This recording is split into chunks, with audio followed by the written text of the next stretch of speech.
good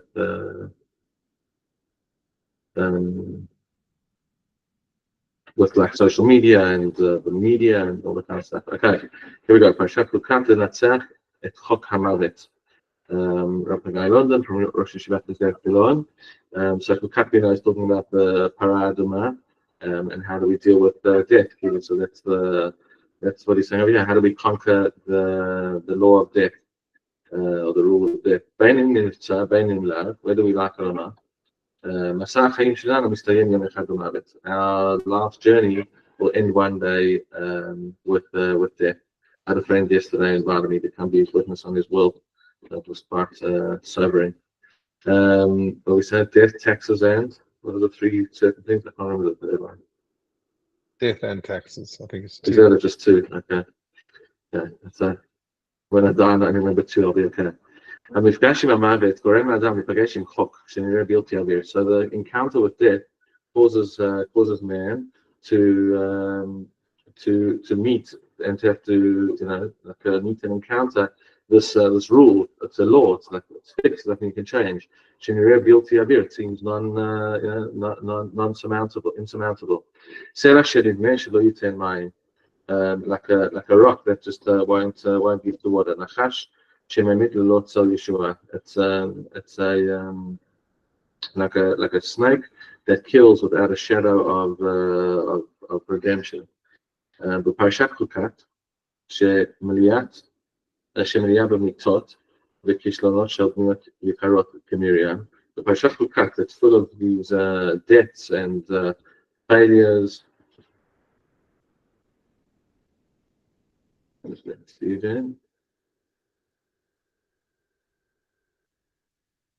So Parashat Chukat is full of all these deaths and failures of some of our beloved characters of the Tanakh, like Miriam, Aaron and Moshe.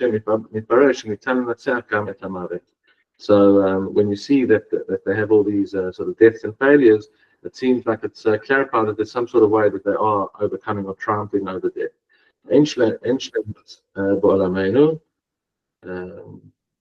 So there's no perfection in our world. But there is, if there's no perfection, in a way that we can overcome death in a perfect way in our static existence, if there's no perfection in our world, there is an aspect of becoming perfect. This is something that Rav Kook speaks about a lot in Torat. It was one of the first things we started learning many years ago. Is Rav Kook talks about these two aspects of perfection. I learned this under David Aaron many years ago, where you can have perfect, which you call static perfection, and then perfection, which is dynamic perfection. So it's the way that Rav Kook, so to speak, answers the conundrum around the paradoxical rock. That the famous philosophical question: Can God create a rock so big that He can't lift it? Right? So it's like you're stuck either way, because if you say He can't build something that's that heavy, then you say it's limited in His capacity. But if you say that He can then build it, well, then you limit His capacity and be able to lift it up, and there's nothing He can't do. So the answer is yes, He can, and then yes, He can, like in this paradoxical way.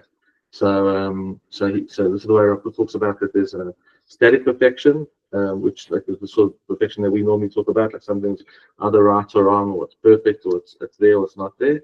And then he talks about there's another type of perfection, which is a becoming perfect, and that's a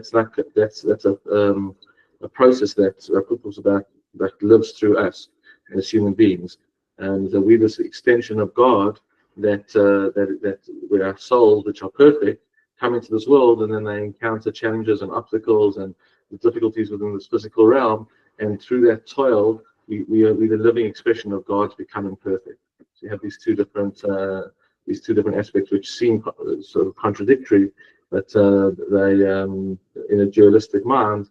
But if you go deep into them and you can go beyond, like how we normally think about things, there is a way where God can be perfect. He can be perfect enough to build a rock he can't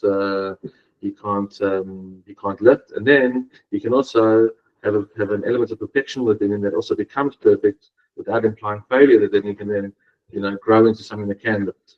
And as I said, Rav Kook says that's sort of like our role in humanity is we're not here to be perfect. We're here to become perfect. But Aaron always got a beautiful phrase. He says, we call ourselves human beings, and therefore we think that our whole goal is just to get somewhere and just be static and just to do enough in order to be. But really, we should be called human becomings, because we only truly are happy or satisfied or fulfilled when we're actually in the process of growing and overcoming and developing. There's that sour feeling. Even people who are madly wealthy and madly successful, and you think, okay, they get it, they got it, they've arrived, but then suddenly you see them hit these crazy depressions, and you see these celebrities who go mad, and so it's very hard to just be in this world and be happy. We often find that our soul gets the greatest joy when it's in a process of overcoming. That's when it serves its purpose, and that's an expression of God's dynamic perfection. Okay. So we can't allow a person to. There's no way that we can prevent a person from being purified from death. We can't destroy the rule of death, but we can be purified from death.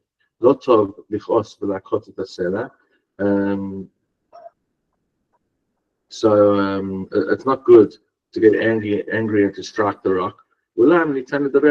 But there's a way to evolve and to realize there's another way to do things. You don't have to always hit the rock. You can also speak to the rock.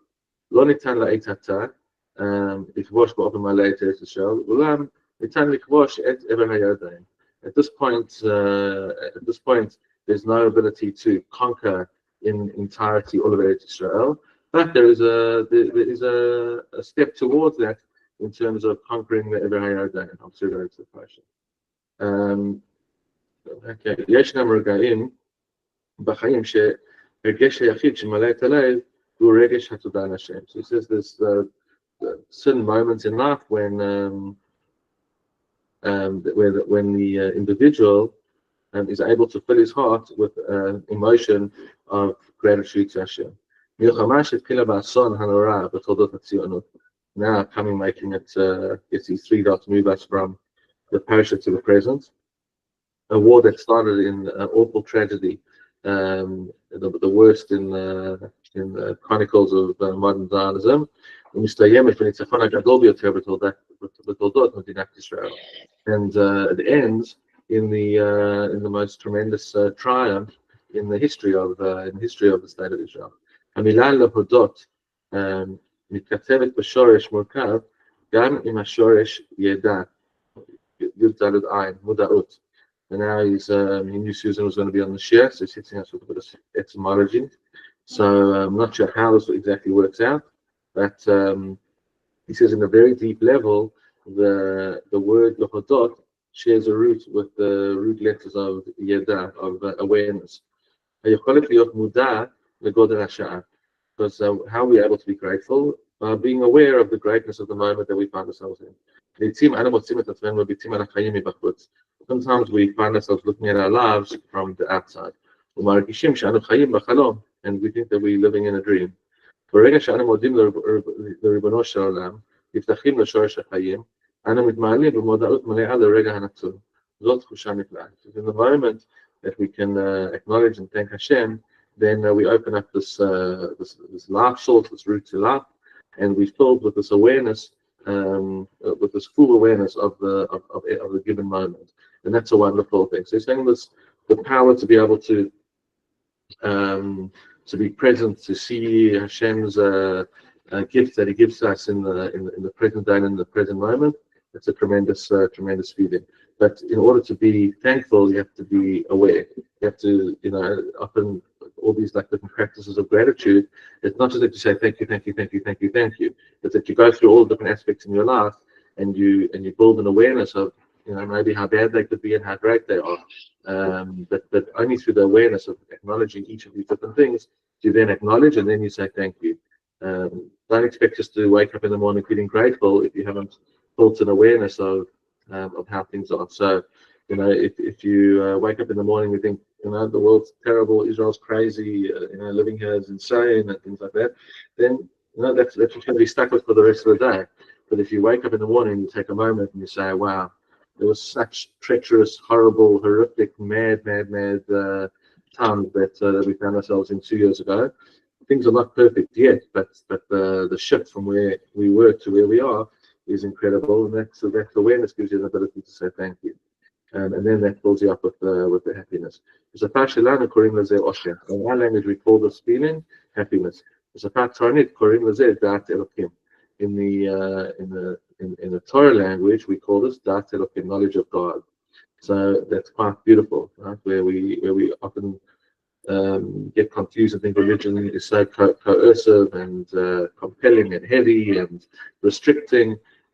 Here he's just saying it very unapologetic and beautifully that what we call happiness stems from the exact same thing as having a knowledge of God, knowledge of God around you. Saying, thank you Hashem that we got to this time. תודה לשליחם של אלוקים בעולם הזה ובראש לראש ממשלת ישראל ונשיא ארצות הברית. The politics in here as well. But thanks to the emissaries of God in this world and those who stand at the head of that, the head of the government, the Prime Minister, and to the president of the USA. מודים אנו לפניך מלך חי וקיים, שהחיינו וקיימה והגיענו לזמן הזה, אמן. הרע עבר, הטוב התקבל. The evil is being dispersed. The good is triumphing and overcoming. And I think he must have written that the morning after the B-2 bombers hit. It's already all blurred, and we have to read this to like say, is he crazy?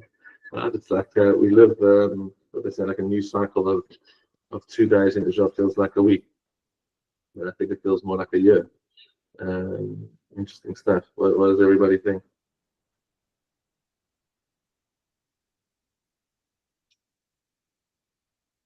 I'll venture something. I mean, we often hear and you put it back up the script there. There was something there. It said "Belashon shel hayom." It's osher. It's osher, yeah.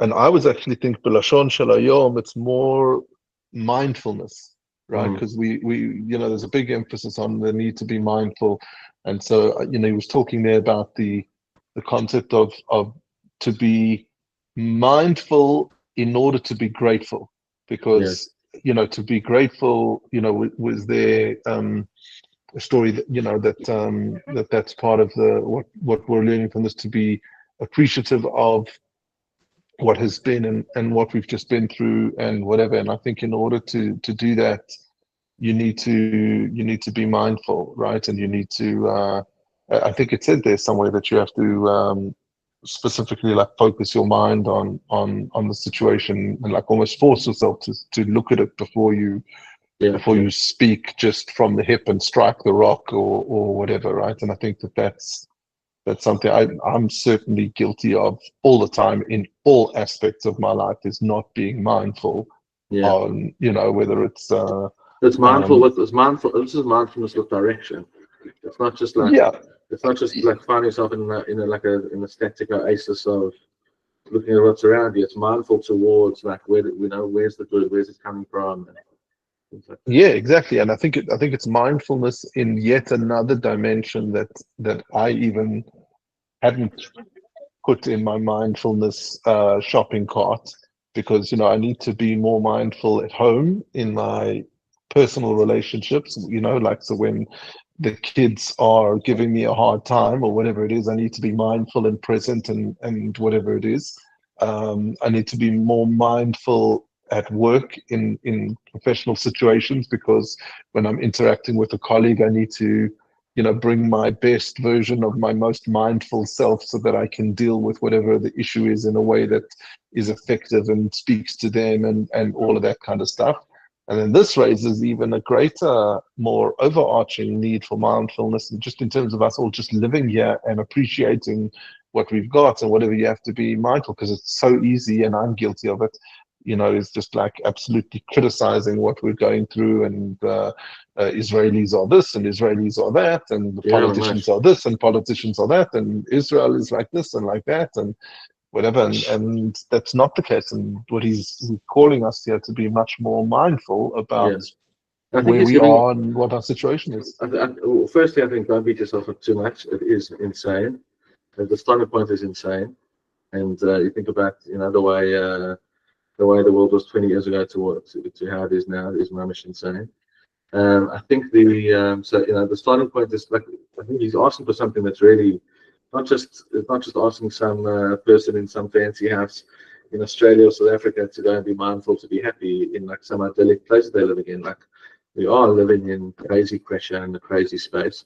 But he's saying if you can truly be aware, you can move from that space into a space of happiness. So I think what he's also saying, I'm working it out as I go. Like the shlemut and the hishtalmut is that we just see life or death, good or bad. Like it's either all good or it's either all bad. It's either perfect or it's completely imperfect. And he's saying no, there's a spectrum of hishtalmut of becoming better and becoming more perfect, and the happiness and the gratitude and the mindfulness that we're searching for is not on this end goal that we're never going to get to. That's immovable and unavoidable. It's rather that in every moment that we're living in on the spectrum, we can choose to, if I understand it correctly, we can choose to be in this static space of it's either perfect or it's a disaster. It's either good or it's terrible. Or we can say, no. This is like where we started off 2 years ago. This is where we are today. And on this relative scale of becoming perfect and becoming better, that's how we conquer death. In that, in every moment that you have in your day and in your life, you can choose to say, what were the moments before worse or are they better? How do I find and tease out the goodness in these moments relative to the ones before? Because we're living life on a spectrum, not in this zero sum either or. And I think that's what he's bringing here and saying that the parasha starts with Chukat, maybe talking about absolute death, but then it also shows how you've got like Miriam and Aaron and Moshe, and they're all messing things up and doing things wrong, but then they're able to fix that. Right, they're able to do teshuvah, and they're able to fix it Torat, and he's Moshe in a way works out how to get on with it, even though he doesn't go into Eretz Yisrael, but that could be for more fundamental reasons. But he learns, okay, don't hit the rock, let us speak to the rock. Okay, I learned something that puts me in a better spot than I was a few moments ago. And I think it's about more about the basic necessity that we're living on a spectrum of it could have been worse, it's becoming better, compared to is it bad or is it good.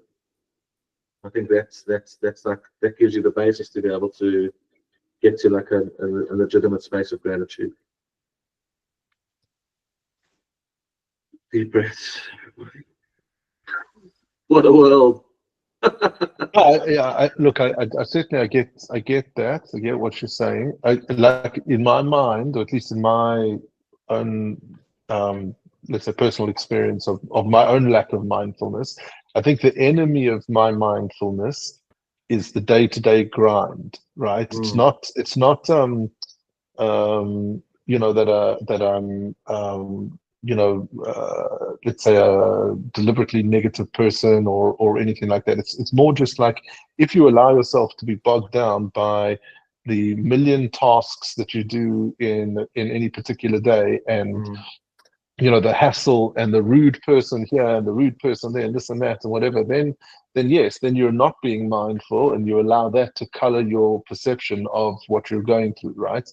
Yeah. And maybe that was Moshe's problem when he struck the rock, is that he was being dragged down by the complaints and the pressure of leadership on that particular day or whatever it was, and he struck out. But had he been able to kind of elevate himself over and above, and then because by personality, right, he's not a rock striker by personality. Exactly. His I mean, he did strike the rock, right at the beginning as well. A couple times, but he's not someone who naturally would have reacted out of anger and short temperament and whatever, right? So it's almost like I think we just allow ourselves to get bogged down in the day-to-day grind, and then that's what prevents you from seeing the real clearer picture.